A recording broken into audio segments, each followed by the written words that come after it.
welcome to SULKNATIONtv.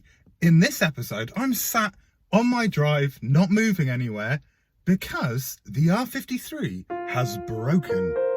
That's right, people out there in the viewing public. The R53 Project Sulk is bust. So let me set the scene. I've just been filming some of this. Really does make this car stand out. It does make people turn heads, not just because, especially in my case, it's quite a loud car. Then I was doing some more of this. Don't want to drive over these. Yep, the awful speed bumps, of course. You good?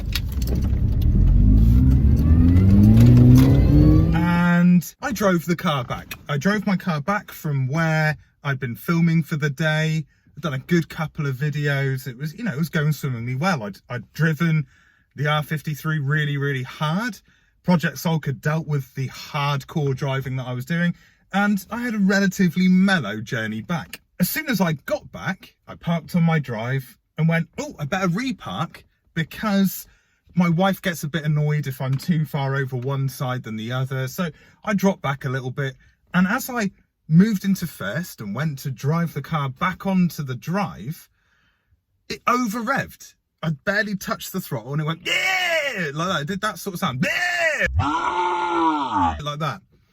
And I didn't really think much of it. I thought maybe I had just tapped the throttle too much.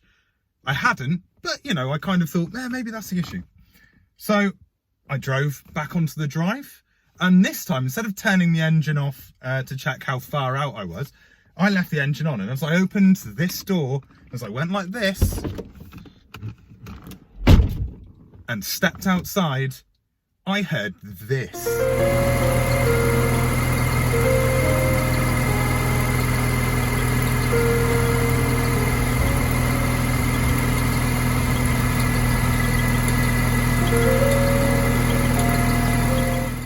Now, this is seen as the classic death rattle.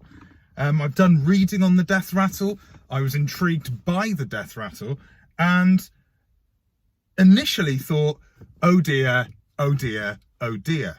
Then my senses came back to me.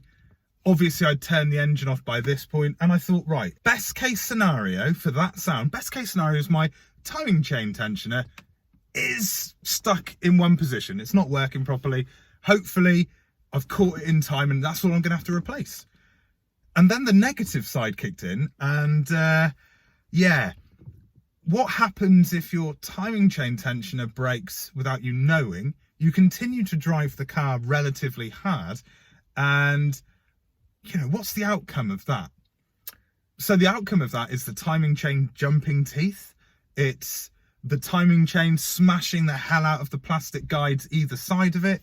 It's those bits of guides dropping into your oil sump and then being processed through your engine again.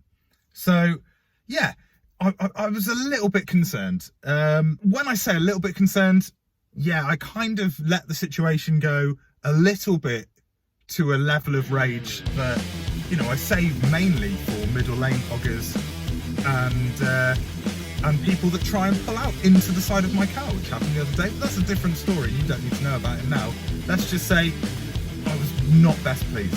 So I was there thinking, right, let's be sensible. Let's use some logic. So I took a deep breath. I sat back and thought, right, let's play for the best case scenario. What is the best case scenario going to be? The best case scenario is definitely going to be the timing chain tensioner being replaced. So, right, how much is that going to cost me? Because I can't take the car down to paddock. I can't drive down to Paddock Motors because, I don't know the extent of the damage that I've already done. What happens if it's worse than I thought it was going to be? I don't want to absolutely destroy my engine.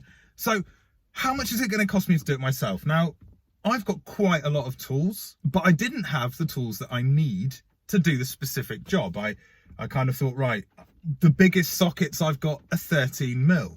I need a 19mm to replace the timing chain tensioner. Okay, what do I need to buy? So, here we go. I've got a list of the things I've bought to do the job. I've bought a new set of sockets that go from 10mm to 32mm. They have the 19mm socket in there, so that's good. I've ordered a slightly shorter breaker bar, basically so I can get it in there and give it some welly.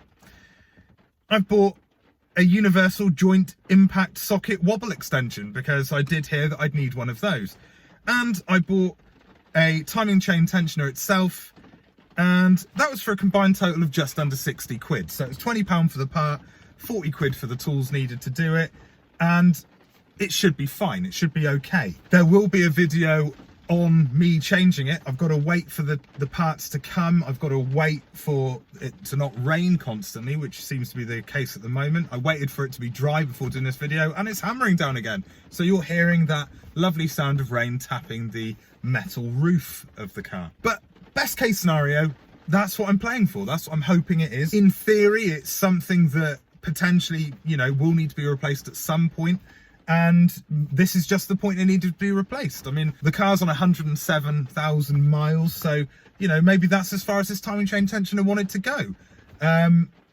You know, let's just hope that I don't need to replace the timing chain. Let's hope that I don't need to replace everything in that area of the engine because I've messed it all up. Anyway, I hope you enjoyed this short video on the car braking, but things break. I'm not particularly down about it. I'm not that upset now. I was at the time. I was really annoyed, but now, you know, it's one of those things. It should be a relatively straightforward fix.